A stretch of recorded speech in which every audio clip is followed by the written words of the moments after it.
Bagaimana caranya kita bisa menang di era AI? AI ini akan mengubah landscape dari banyak banget industri yang sekarang ada di dunia. Yang jadi pertanyaan sekarang adalah bagaimana kita bisa bertahan, ya bahkan menang di era AI ini. Tapi ada 3 hal nih yang menurut gua AI nggak akan pernah bisa menang dari manusia. Itulah 3 poin ini. Poin pertama adalah kreativitas. Jadi menurut gua AI itu sangat berguna kalau kalian itu mau mengembangkan hidup kalian, bisnis kalian dari 1 ke 100, ke 1000. Nah, butuh kreativitas ya, dimana kita menciptakan sesuatu dari 0 ke 1. Sekarang kita masuk ke poin kedua, emotion. AI itu belum tentu nih bisa mengerti perasaan dari manusia. Kok bagaimana cara kamu mau bertahan di era konten AI? Karena orang-orang sekarang makin mencari konten-konten yang bawaannya apa? Natural. Ya, saran dari gua, teman-teman yang konten terutama, ya harus bisa semanusia mungkin. Dan sekarang kita masuk ke poin ketiga. Bagaimana caranya kita bisa menang di era AI? Ini salah satu pertanyaan yang sering banget masuk ke kolom komen gua. Banyak banget di antara kalian yang mungkin concern ya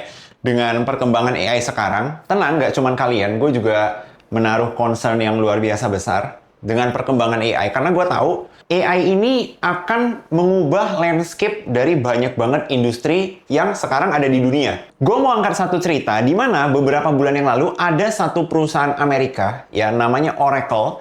Oracle ini perusahaan yang sangat besar dan mereka baru melay off hampir 30.000 karyawannya mereka cuman dengan satu email di pagi-pagi buta. Jadi kalian bayangin ya, kalian udah kerja di sebuah perusahaan dan perusahaan itu bukan perusahaan kecil. Itu perusahaan super gede, prestigious ya. Gue yakin kalian kalau masuk ke perusahaan itu ya kalian bakal bilang ke semua keluarga kalian, teman gue, "Weh, gue kerja di perusahaan ini nih. Aman deh, yang penting masa depan gue udah terjamin," gitu ya. Karena memang bukan perusahaan kaleng-kaleng gitu kan. Cuman teman-teman bayangin ya, di satu pagi buta masuk email ya, Anda kena layoff dan laptop kerja kalian itu udah nggak bisa kalian login lagi. Nah, itu adalah kenyataan yang terjadi. Dan yang lebih mencengangkannya lagi, layoff ini bukan terjadi ketika si perusahaannya ini merugi. Enggak. Bahkan mereka baru mencetak profit yang super besar, bahkan meningkat dari tahun-tahun sebelumnya. Jadi bayangin, perusahaan yang udah untung gede, melay-off 30.000 karyawannya. Dan salah satu penyebabnya yang gue baca-baca itu juga karena AI. Yang jadi pertanyaan sekarang adalah bagaimana kita bisa bertahan, ya bahkan menang di era AI ini. 3 poin ini punya keunikannya masing-masing, di mana kalau kalian kuasai 1, menurut gue kalian bisa bertahan. Kalian kuasai 2 atau 3, kalian bisa menang di era AI. Sebelum kita masuk ke poin-poinnya, mungkin gue mau share juga ya, kalau tujuan dari video gue ini bukan untuk melawan AI. Nah, jadi itu alasan kenapa judul dari videonya itu bukan gue bikin 3 cara untuk melawan AI. Enggak, karena menurut gue ini nggak bisa dilawan gitu. Ini adalah sebuah tools, inovasi baru yang akan merubah dunia. Kita nggak perlu melawan dia, kita hanya perlu hidup berdampingan dengan AI. Tapi ada 3 hal nih yang menurut gue AI nggak akan pernah bisa menang dari manusia. Itulah 3 poin ini. Kita langsung masuk ke poin pertama. Poin pertama adalah kreativitas. Nah, seperti yang kalian tahu, AI itu kan sebenarnya nggak menciptakan ide baru. Dia menggunakan informasi-informasi yang emang super banyak gitu ya. Super big data gitu. Untuk memproses pertanyaan-pertanyaan tertentu dan dihasilkanlah jawabannya menurut pola pikir si AI ini. Nah, kuncinya itu adalah AI itu menggunakan data. Artinya data ini kan adalah sesuatu yang emang sudah ada. Jadi, menurut gua, AI itu sangat berguna kalau kalian itu mau mengembangkan hidup kalian, bisnis kalian dari 1 ke 100, ke 1000, atau ke berapapun. Ya, AI sangat bisa membantu itu. Tapi, kalau ngomongin soal kreativitas, menciptakan sesuatu yang baru dari 0 to 1. Nah, ini menurut gua masih harus ada kreativitas dari manusia. Mungkin supaya kalian bisa lebih paham, gue akan ceritain bagaimana gue selama ini manfaatin AI ya dalam proses pembuatan konten gue. Jadi sampai sekarang ya konten-konten gue itu nggak yang 100% generated by AI. Bahkan ide-idenya itu nggak 100% generated by AI. Topik-topik seperti ini biasanya akan gue coba pikirin dulu kira-kira apa ya topik yang menarik, apa ya info-info yang mungkin seru kalau gue share. Nah, AI gue pakai untuk menyempurnakan ide gue. Menyempurnakan skrip dari hasil ide gue. Nah, jadi teman-teman bayangin ya, proses Leo, nah ini kita ambil contoh proses Leo dalam pembuatan konten. Oke, 0 to 1-nya itu lewat apa? Lewat otaknya Leo nih. Muncullah ide. Nah, ide ini 0 to 1 dari nggak ada, muncul nih. Oh, ada nih. Gimana kalau kita bahas cara menang di era AI? Oke, berarti kan udah ada satu nih. Ide. Dari ide ini dibantulah dengan AI. AI ini akan mendevelop dari satunya ke tidak terbatas. Berapapun result yang bisa dikeluarkan oleh AI. Misalnya, gue mau bahas cara menang di era AI. Kira-kira ide-ide apa aja nih yang harus gue bahas? Gue ada 3 poin yang mau gue bahas. Creativity, emotion, dan network. Kira-kira di bagian creativity gue bisa bahas apa aja ya? Ada contoh-contoh khusus nggak yang bisa gue angkat? Gitu kan? Nah, di bagian emotion gue harus cerita apa ya? Mungkin gue udah punya idenya di awal, tapi AI ini bisa jadi teman gue untuk berdiskusi. Jadi gue bisa menyempurnakan konten ini. Kebayang ya? 0 to 1-nya pakai otak manusia, 1 to infinity-nya pakai AI. Makanya kalau kalian perhatiin report-report yang udah keluar mengenai AI, rata-rata pekerjaan ya yang akan hilang duluan atau berkurang duluan itu pasti adalah pekerjaan-pekerjaan yang sifatnya itu repetitif. Ya, sifatnya itu yang bukan sesuatu hal yang baru, hanya mengulangi hal-hal yang emang sudah ada. Contohnya apa? Kemarin gue baca ya, yang paling rawan misalnya kalian kerjanya itu sebagai programmer. Nah, programmer ini udah bisa dikerjain sama AI. Bahkan kemarin gue pakai Claude aja ya, gue minta sesuatu dia udah bisa coding sendiri untuk memproses request gue. Nah, kan seluar biasa itu. Cuman kalau misalnya nih, gue minta AI, bisa nggak? Gue ada satu orang nih ya, yang dia nggak paham konten sama sekali. Lu coba nih bikinin konsep konten, ide konten dari nol buat dia. Belum tentu bisa. Kenapa? Idenya belum cocok sama dia. Terus si AI-nya juga nggak tahu orang ini punya limiting belief apa, sehingga dia nggak nyaman ngonten A, ngonten B, ngonten C. Karena manusia itu kompleks banget. Nah, butuh kreativitas ya, di mana kita menciptakan sesuatu dari 0 ke 1. Gue ambil contoh lain supaya kalian lebih paham deh. Gue kan punya produk buku nih. Ide 0 dari satunya adalah gue kepikiran, oke, gue mau bikin produk, gue mau bikin buku untuk membantu para afiliator, konten kreator di TikTok. Itu 0 to 1, oke? Produknya apa? Buku. Oke, gue kepikiran 0 to 1-nya itu adalah gue mau bikin buku untuk membantu konten kreator dan afiliator berkembang di TikTok. Nah, ketika gue menulis buku ini, bisa nggak AI membantu gue dari 1 to infinity-nya? Ya bisa-bisa aja. Karena memang ketika gue bikin buku ini, gue juga banyak berdiskusi dengan AI. Kira-kira poin-poin apa aja yang masih bisa ditambahin? Kira-kira gue ada kemis sesuatu nggak? Kira-kira kalau gue bahasnya struktur pembahasan bukunya seperti ini, orang bakal lebih mudah paham nggak? Gitu ya. Nah, jadi AI itu bisa membantu dalam proses pembuatannya. Ya, pembuatan produknya. Tapi idenya datang dari manusia, datang dari kreativitas manusia. Sekarang kita masuk ke poin kedua, emotion. Nah, menurut gua, emotion ini adalah salah satu hal penting. Akan sangat sulit diduplikasi oleh AI. Gua yakin suatu hari mungkin aja ya, dengan semakin banyak data yang dikonsumsi oleh si AI ini, dia bisa berusaha menyerupai manusia. Punya empati gitu ya, bisa mengerti perasaan manusia. Tapi itu bukan emotion, itu adalah data-data yang diproses sehingga data ini membentuk emosi tertentu, seakan-akan membentuk emosi tertentu, gitu kan? Kita sebagai manusia itu punya emosi sendiri-sendiri. Ada orang yang empatinya lebih gede daripada orang lain, ada orang yang lebih gampang marah, ada orang yang friendly, dan lain-lain. Nah, masalahnya untuk mengerti emosi dari orang lain itu kan adalah sebuah skill juga ya. Di sanalah gua rasa AI itu belum tentu nih bisa mengerti perasaan dari manusia. Makanya menurut gua, kedepannya pekerjaan-pekerjaan, service yang berhubungan ya dengan emosi manusia itu akan semakin penting. Dan pastinya akan semakin dibutuhkan juga. Simpelnya gini deh, misalnya ya, kalian lagi sedih gitu ya, atau kalian lagi stres, terus kalian mau curhat ya. Curhatnya itu bukan nyari ide ya, bukan sesuatu yang logical. Ya, tapi kalian cuma pengen ceritain gitu, gue baru putus sama pacar gue, perasaan gue sedih banget, dia selingkuh, gue udah kasih segala-galanya, bla bla bla bla gitu kan. Kalian pengen ceritanya itu ke temen deket kalian, ya, atau ke robot random yang ada di HP kalian. Pastinya kan ke teman kalian. Padahal kan bisa aja jawabannya sama ya. Bisa aja, tapi kalian rasanya itu apa? Wah, kalau cerita ke manusia lebih ada dapat feel-nya. Nah, itulah kenapa kalian ya, teman-teman di sini, kalau misalnya mau menang di era AI, semakin kalian itu punya skill untuk mendeteksi, ya untuk bisa merespon terhadap emosi tertentu itu akan semakin penting. Gua mau ambil contoh simpel ya di bagian konten, oke? Gua nggak mau bahas banyak industri lain yang gua nggak ada di dalamnya karena gua nggak mau terlalu sotoy atau sok pinter ya. Gua bahas di ruang lingkup yang gua kuasai aja. Contohnya di konten. Kemarin ada yang nanya ke gua, "Koh, dengan adanya konten AI sekarang, bagaimana nasib para konten kreator?" Dan gue bilang, ya kita bakal selamat-selamat aja kalau ya kita tahu cara manfaatinnya. Maksudnya apa nih cara manfaatinnya? Ketika orang nanya, ya, kok bagaimana cara kamu mau bertahan di era konten AI? Gue akan bilang, gue akan jadi semanusia mungkin. AI nggak akan bisa bikin konten ya yang feel-nya itu, emosinya itu sedapet manusia kalau konten. Udah pasti dong. Nah, apalagi kalau teman-teman di sini tahu ada beberapa konten kreator, gue yakin ya, kalian kalau misalnya denger si konten kreator ini cerita, kalau dia lagi cerita sedih, kalian bisa ikut nangis. Kalau dia lagi cerita happy, kalian ikut excited. Kalau dia lagi nge-vlog, kalian berasa ikut liburan. Nah, itu yang harus dikuasai di dunia konten ke depannya.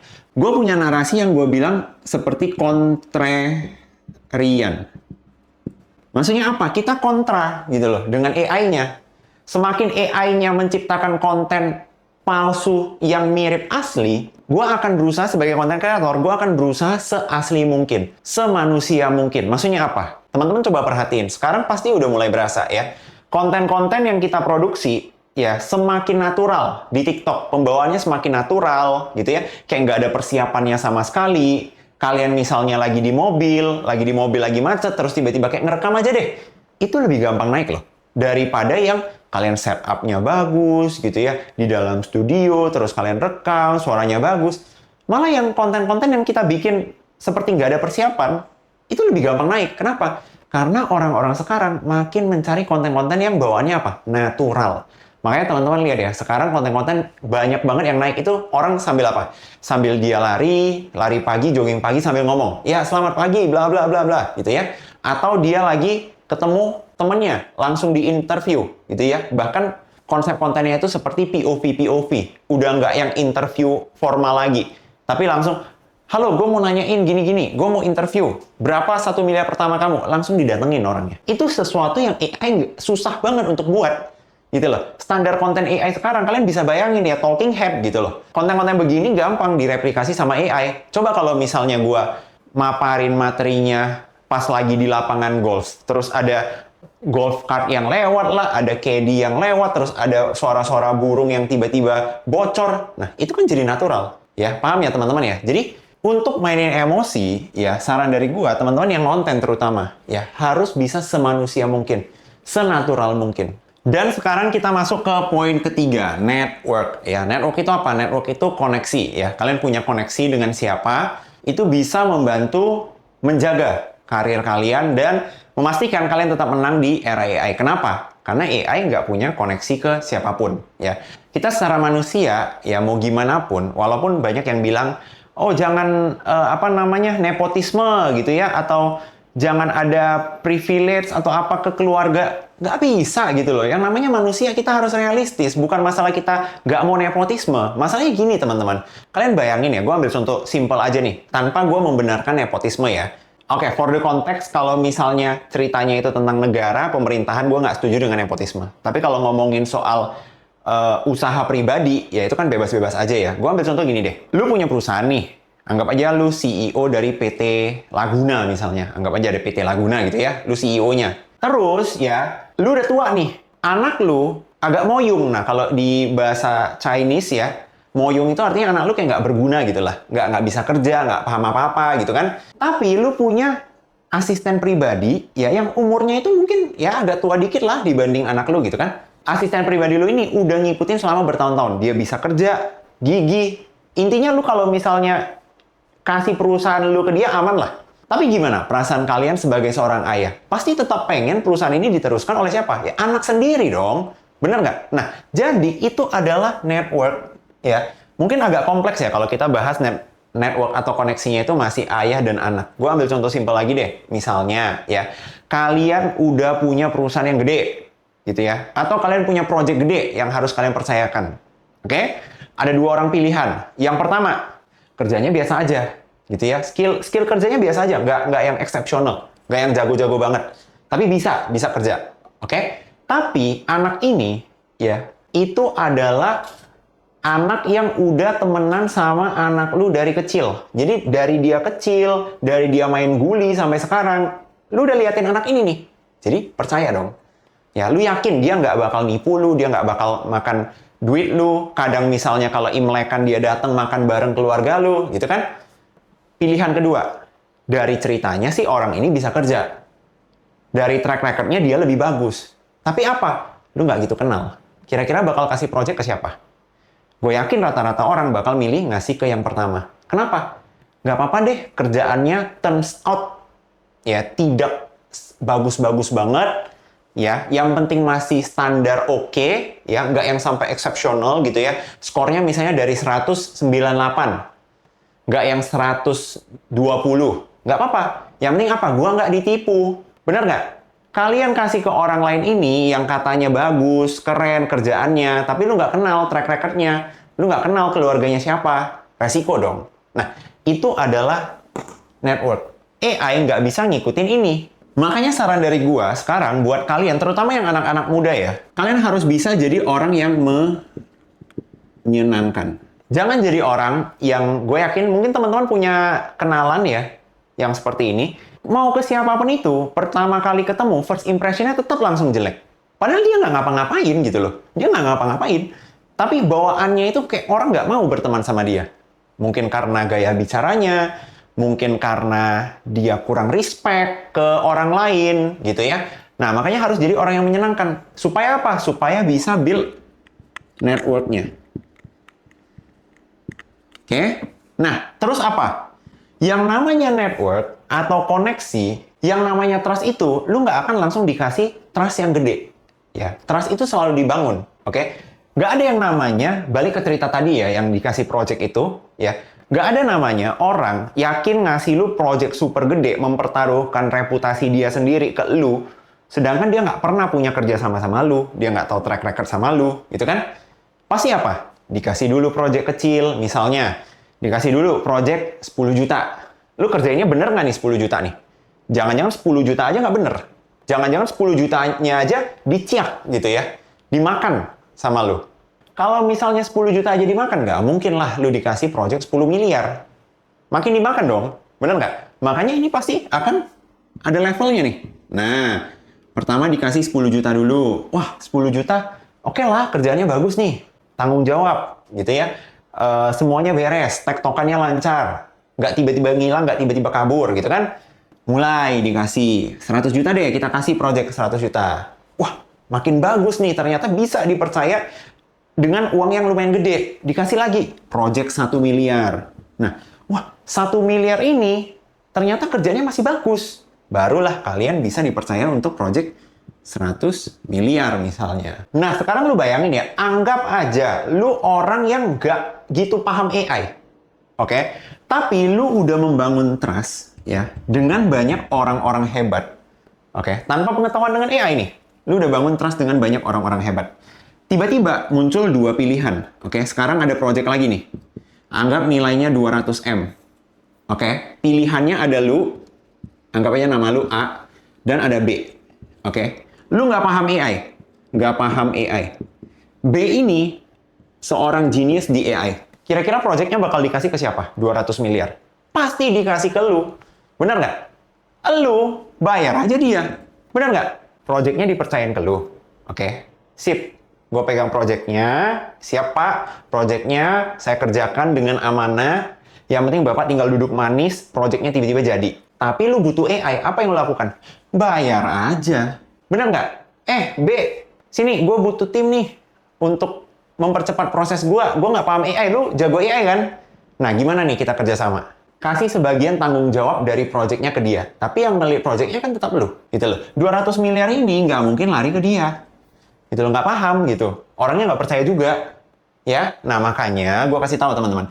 Terutama buat yang masih muda ya, bangun reputasi baik ya.